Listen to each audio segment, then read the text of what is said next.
किराना हिल है कि पाकिस्तान की अंडरग्राउंड न्यूक्लियर फैसिलिटी है। क्या इंडिया ने पाकिस्तान को डी न्यूक्लियराइज कर दिया है? पाकिस्तान में 2 बड़े अर्थक्वेक देखने को मिले। क्या पाकिस्तान ने कोई न्यूक्लियर टेस्ट किया? क्या इंडिया ने इतनी जोर से स्ट्राइक किया कि वहां पे अचानक अर्थक्वेक आ गया? पाकिस्तान का डीजीएमओ, पाकिस्तान की मिलिट्री ये पीपीटी पे पीपीटी फेंक रहे थे, ये होगा वो होगा, हम दिखा देंगे, पाओ पाओ के एटम बॉम्ब है, पाओ पाओ के न्यूक्लियर बॉम्ब है। इंडिया ने जहां चाहे एट विल पाकिस्तान को ठोका है। क्या बीएलए आके ठोक गई? क्या टीटीपी आके ठोक गई? पता नहीं। आसिम मुनीर खुद वहां पे फट गया। हेलो दोस्तों, मेरा नाम है आदित्य और आप देख रहे हैं digital diplomat of Bharat. Welcome to digital diplomat. आज बात करते हैं कि लगभग 2-3 दिन हो गए हैं, इंडिया और पाकिस्तान का सीज फायर हो गया है। Cease fire with Pakistani army, not with the terrorism, mind it. So ये सीज फायर हो चुका है, लेकिन बहुत सारे लोग मुझे पूछ रहे हो या फिर एक सोशल मीडिया पे एक सवाल भी चल रहा है कि अचानक से पाकिस्तान सीज फायर के लिए राजी कैसे हो गया। पाकिस्तान बोलो या फिर India, either way, how does this ceasefire came to exist? क्या ट्रंप ने किया? No. So how does it exist, और ऐसे अचानक कैसे हो गया? सो उसके पीछे एक कॉन्स्पिरेसी बोलो या फिर उसके पीछे एक क्लेम चल रहा है कि क्या हुआ, क्या इंडिया ने पाकिस्तान को डी न्यूक्लियराइज कर दिया है? What does it mean D nuclearization?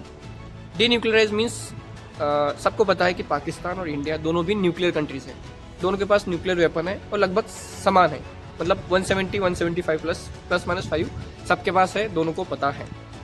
और पाकिस्तान पहले से ही इंडिया को न्यूक्लियर थ्रेट दे रहा है, न्यूक्लियर ब्लैकमेलिंग कर रहा है, जो कि प्राइम मिनिस्टर मोदी ने बोल दिया है that nuclear blackmailing will not work moving forward. So ये डी न्यूक्लियराइजेशन की बात चल रही है कि पाकिस्तान में एक फैसिलिटी है किराना हिल, उसका नाम है, वो हिल है एक्चुअली। उस हिल में बोला जाता है कि पाकिस्तान की अंडरग्राउंड न्यूक्लियर फैसिलिटी है, और वहाँ पे जो 10 मई की रात को इंडिया ने शेलिंग की या फिर अटैक की, प्रिसीजन स्ट्राइक की, उसमें किराना हिल भी स्ट्राइक हो चुका है। इसी शेलिंग में बोला जा रहा है कि किराना हिल में जो न्यूक्लियर रिएक्टर था वो फट गया है और वहां से रेडिएशन बाहर निकल रहे हैं, और 10 तारीख को रेडिएशन बाहर निकलने चालू हो गए। लेकिन अभी इसके प्रूफ क्या है? क्यों? क्योंकि सीधा सीधा सवाल DGMO, director general of air operation air marshal Bharti को सवाल पूछा गया प्रेस कॉन्फ्रेंस में, तो उन्होंने सीधा बोल दिया है कि ना,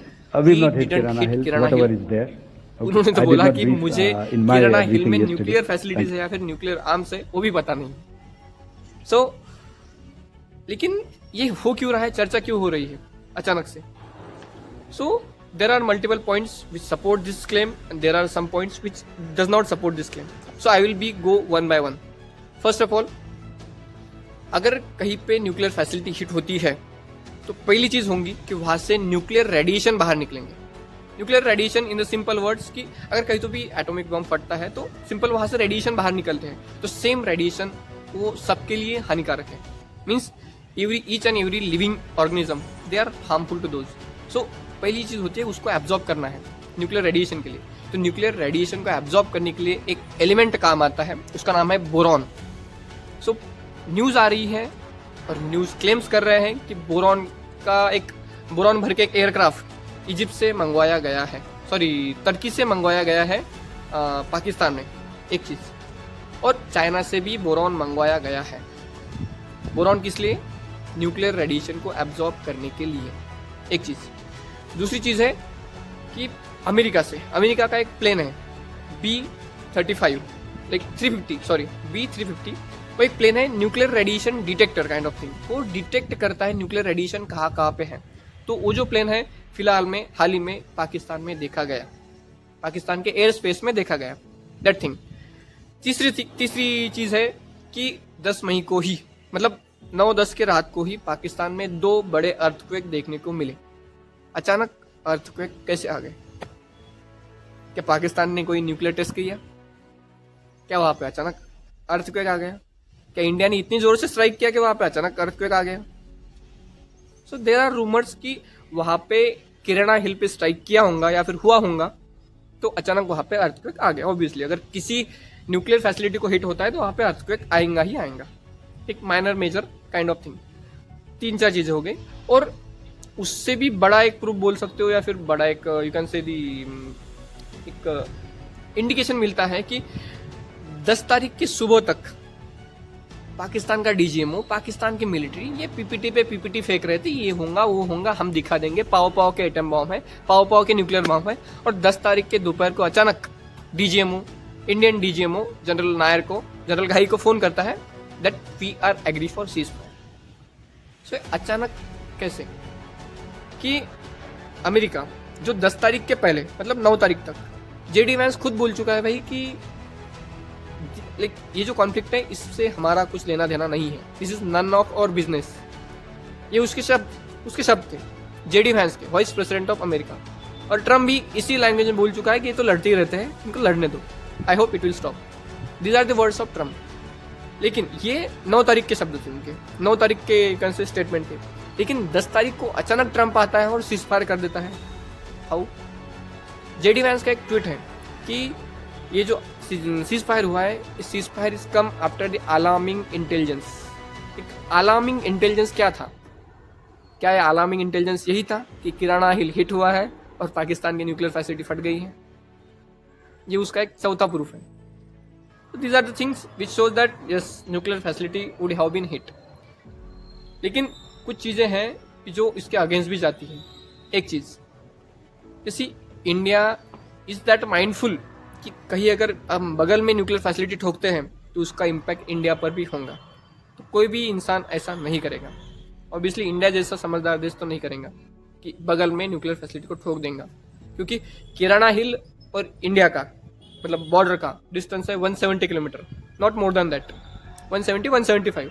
तो न्यूक्लियर फैसिलिटी को हिट करेंगे वहाँ पे तो उसका इम्पैक्ट इंडिया पे भी होगा। तो ये सिनारियो देख के लगता तो नहीं है कि इंडिया ने हिट किया होगा, एक चीज़। और किसी न्यूक्लियर फैसिलिटी को हिट करना इज एन बिग एस्केलेशन। बोल सकते हो ना कि कोई अगर तुम्हें गोली मारता है तुम उसको गोली मारोगे, कोई बम फोड़ता है तुम बम फोड़ोगे, लेकिन इंडिया डायरेक्टली न्यूक्लियर फैसिलिटी को हिट करेगा, इज एन बिग एस्केलेशन। और इंडिया का पहले से ही यही रवैया रहा है इस ऑपरेशन सिंदूर में, डी एस्केलेशन। हमने टेरर को ठोका है, तुम बीच में मत पड़ो, this was an D escalation. हमने उनके एयर क्या बोल सकते हो कि एयर फैसिलिटीज भी ठोकी है, एयर फैसिलिटीज भी उड़ाई है, लेकिन वो भी सिलेक्टिव है। हाँ, चाहे तो वहाँ के पूरे फैसिलिटी को ठोक सकते हैं, लेकिन उसमें भी सिलेक्टिव थे, मीन्स डी एस्केलेटरी एक्शन था। तो इन सब चीज़ों से देख के लगता है कि इंडिया ने ठोका तो नहीं होगा, लेकिन वहाँ पे किसने ठोका? क्या BLA आके ठोक गई या TTP आके ठोक गई? पता नहीं। आसिम मुनीर खुद वहाँ पे फट गया, डोंट नो, क्योंकि आसिम मुनीर उसके बाद दिखाई भी नहीं। सो ये सिनेरियो देख के ऐसा तो लगता है कि मैं भी ठोका हूँगा, मैं भी नहीं ठोका हूँगा। लेकिन एक चीज़ फिक्स है, अगर न्यूक्लियर फैसिलिटी को ठोका है तो पाकिस्तान आज इसी समय से डी न्यूक्लियराइज स्टेट है।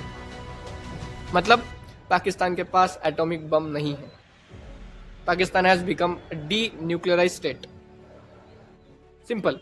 तो ये चीज़ तो अच्छी है, लेकिन लगता तो नहीं कैसा हुआ होगा, don't know. I will left it to your wisdom. आपको क्या लगता है क्या नहीं लगता है? मैंने आपको दोनों बीच तरफ की बातें बताई।